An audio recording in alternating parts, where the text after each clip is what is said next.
Cara, de vários pontos que eu quero relativizar sobre ontem, quem foi que deu autorização e como é que, em que momento da vida a gente normalizou o Rojas vestir a camisa 10 do Vasco da Gama?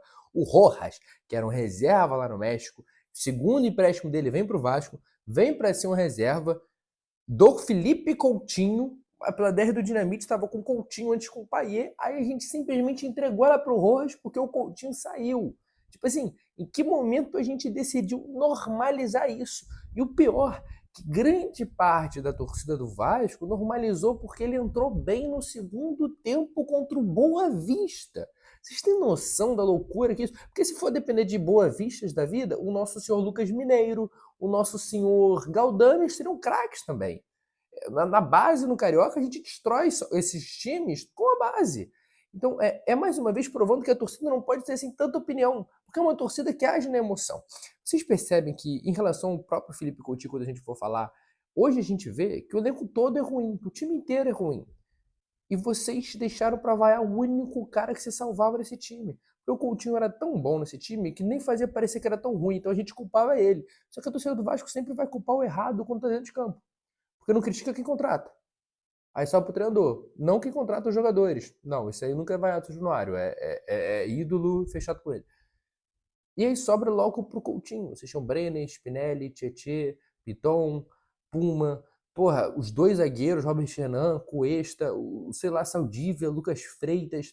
Mano, tem tanta opção pra vaiar. Vocês foram vaiar o Coutinho e ainda normalizaram o Rojas com a 10. E o pior, o presidente vai pra entrevista coletiva. Coletiva não, mas foi pra uma entrevista e falou que não ia atrás de reposição, porque a gente tinha jogadores que podiam fazer essa função, como o Rojas e o Nuno Moreira. E a torcida mais uma vez normalizou isso. Eu sinto que um dos grandes problemas da torcida do Vasco, rapaziada, um dos grandes problemas é justamente estar tão acostumado com a merda que quando vê uma coisa mais ou menos, a torcida trata como se fosse o herói, como se fosse a melhor coisa da vida. É o que está acontecendo na gestão Pedrinho. A gestão Pedrinho salvou o Vasco a 777? Eu não tenho a menor dúvida que salvou. A gestão Pedrinho pode salvar o Vasco e dar um futuro excelente com Crefisa? Pode, e eu torço muito para que dê. A gestão Pedrinho está sendo atrapalhada pela oposição? Tá. Mas isso relativiza todo o resto? Não. A gestão Pedrinho fez uma gestão boa futebolística? Péssimo. As contratações do Pedrinho, com todo respeito, são uma das piores que eu vi na minha vida. A 777 era uma merda. Era pior que o Pedrinho? Era, mas em contratações não. A 777 montou um time do zero da Série B para a Série A. Pô, trouxe o Léo Jardim, trouxe quem for, aí deu errado na primeira janela, foi ridículo. Sobrou o Léo Jardim, o Piton no máximo.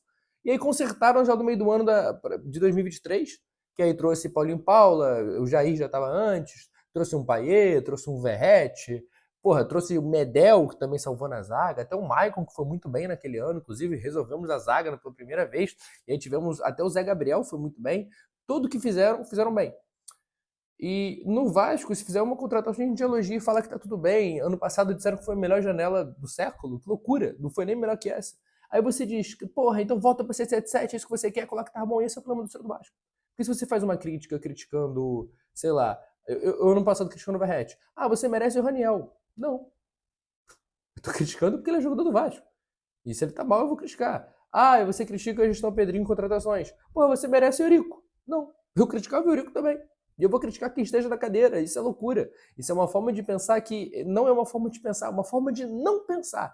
Você inibe a sua própria capacidade argumentativa falando uma coisa como essa, porque você prova que não tem argumentação para defender. Porque uma pessoa que tem argumentação para defender não vai dizer e o PT, e o Lula. Porra, não, você simplesmente vai falar. Porra, eu não concordo por quê? Por causa disso, disso e disso. Mas você não tem o isso para falar. A gestão tá ridícula no futebol. São 100 milhões gastos e a equipe tá uma merda. Agora, não podemos normalizar o Rojas com camisa 10. A torcida nunca poderia ter aceitado isso em hipótese alguma, mas aceitou. E a partir do momento que aceita, eu me coloco, pô, rapaziada, a torcida aceita cada situação e depois ela vê que deu errado e se pergunta como é que deu. É claro que deu. A gente sempre perde alguma coisa que tá mais ou menos. E o Coutinho não tava bom, na verdade, porque a questão do Coutinho, rapaziada, é que vocês não viam o que faziam. Porque a gente se acostumou com o Coutinho no Liverpool, no Barcelona, no Bayern de Munique, ganhando tudo, e imaginava que ele chegava no Vasco e destruir o futebol brasileiro e fazer o Vasco ser campeão. Eles torciam pra isso, porque o torcedor do Vasco busca muito um herói, eu percebo isso. Às vezes vem o Coutinho, vira herói, aí depois, obviamente, como depositaram muito de herói, vai vilão. O Pedrinho acho que é herói até hoje. E aí a decepção vem maior disso. A 677 achavam que era herói, que ia salvar o Vasco. A gente, não vai ter mais capacidade, o Flamengo não vai mais disputar com o Vasco, sei lá o que eles falaram lá na época. E aí depois se decepciona. E o Coutinho, cara, ele era tão bom que ele fazia a ligação da zaga com o meio pro ataque. E aí o ataque ele deixava resolver. E a torcida achava que isso era ruim, sendo que ele era o único cara lúcido para isso. O Thiago Mendes, ele começou a jogar bem esse ano, final do ano passado e esse ano. Agora tá horrível, inclusive, já vou falar sobre. Mas não tinha ele, era Coutinho e Tietê, era Coutinho e o Cocão, era Coutinho e o Moura, Coutinho e Cauã Barros. E ele fazia um trabalho tão bom dessa transição que o Diniz colocava ele quase como volante. E a torcida criticava ele porque achava que ele era o problema. Só que ele era a solução desse time, só não tinha mais ninguém para fazer o papel dele. Se ele jogasse mais ofensivo, por exemplo, a gente ia ver o quanto que era o trabalho dele nisso. Ele deixava tudo clareado e bonito para o ataque perder seus gols. E a torcida não valorizou isso. E, sinceramente, num time tão horrível, que eu percebo hoje que é tão horrível, se o estádio inteiro resolve te vaiar, com todo respeito, eu não vou normalizar isso não. Tinha tanta gente para vaiar. O Coutinho, quando veio, ele pediu, implorou por contratações. O Pedrinho falou que conseguiu um time à altura para ele. E era o mínimo que ele merecia, com todo respeito. Ele abdicou de milhões e milhões, 20 milhões. Mas ele é bilionário, beleza. Você não abdicaria. Te garanto que não. É bem pouco provável que você abdicaria. E aí ele vê um estádio inteiro vaiando ele quando ele joga ao lado de 10 mulas que passaram batido. Quando o presidente passa batido, que prometeu contratações no time melhor para ele, justamente para ele não passar esse tipo de situação. Quando o jogador sai da Europa para cá, ele quer um time bom ao seu lado, por quê? Porque a torcida é passiva, no momento te ama, mas se você não decidir sozinho, ela vai te odiar. E como não dava para esperar do Puma, do Brenner, a torcida esperou dele e ele estava entregando muito, mas não o que a torcida queria. E quando ele saiu, ainda demorou muito tempo para ser barrado em artilheiro, ainda fez 3 gols esse ano. O primeiro gol dele no Brasileirão, o primeiro jogo ele fez gol e foi o último jogo dele. Ele tentou carregar esse time sozinho e ele com um time bom conseguiria. Levou a gente para a final do Copa do Brasil. Caso vocês não lembrem, se não fosse ele, a gente não teria passado contra o Botafogo. Ele foi o melhor nos 2 jogos contra o Fluminense. Não se contente só com gols e assistências, porque o que ele fazia estava em todo o resto para chegar nos gols e assistências. Então, essa situação do Rojas me fez refletir como o torcedor do Vasco está aceitando qualquer coisa. É um absurdo, uma sacanagem que essa diretoria fez. É mais uma catástrofe esportiva que essa diretoria fez dando a 10 pro Rojas. Eu simplesmente não consigo aceitar isso, rapaziada. Eu simplesmente não consigo aceitar o momento que a gente deixou certas coisas acontecerem.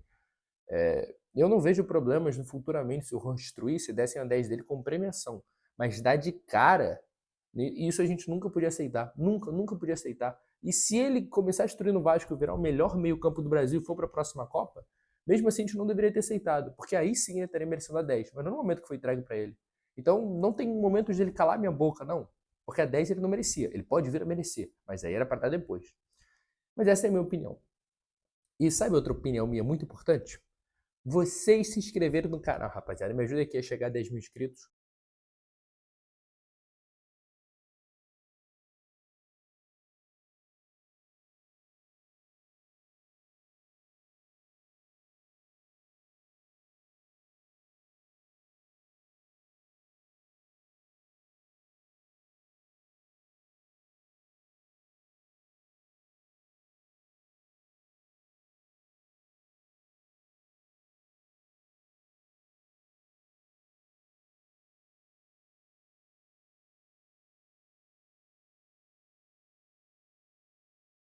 Uma pausa aqui para você que está assistindo o vídeo, um recado extremamente importante e rápido aqui para vocês. Rapaziada, você que gosta de fazer compras, gosta de comprar coisas de academia, gosta de comprar coisas de casa, gosta de pagar barato. Um amigo meu, um grande amigo meu, chamado Calil, descobriu um novo método de atravessar todas as promoções do mercado. Eu tô falando todas as promoções mesmo. Eu tô falando um tênis de corrida desse, por exemplo, por R$57. Promoções o tempo inteiro de suplemento, promoção de roupa, promoções de coisas de casa e tudo isso de graça. É só entrar no grupo de WhatsApp dele que ele vai mandando todos os achados que ele tem. Ele desenvolveu esse método de pesquisa e é um método novo que ele descobriu, que ele desenvolveu através dos trabalhos dele. E a diferença dele para todos os outros é a atenção com a pessoa. É como se você realmente se sentisse numa loja. Então você, por exemplo, eu estou precisando de comprar um tênis dessa marca, você consegue as promoções? Então no grupo dele tem os próprios ADMs que você pode contactar, como aqui no vídeo, e eles mesmos vão te mandar na hora todas as promoções sobre isso. Então assim, é um método que eu nunca vi na minha vida e que eu estou aqui divulgando para vocês porque eu mesmo compro. Sempre que tem promoções da Netshoes de produtos do Vasco, eu sempre compro lá. Da Food Fanatics eu sempre compro lá. E principalmente, pra mim, o que eu mais compro é coisa de academia. Todas as coisas de academia eu compro por lá. Creatina por R$30, coqueteleira por R$10, Whey Protein por 50, 60, 70 e tudo de marca boa, tudo de lojas verificadas. Enfim, eu aconselho a vocês, se você quiser entrar nesse grupo de WhatsApp, link tá aqui na bio.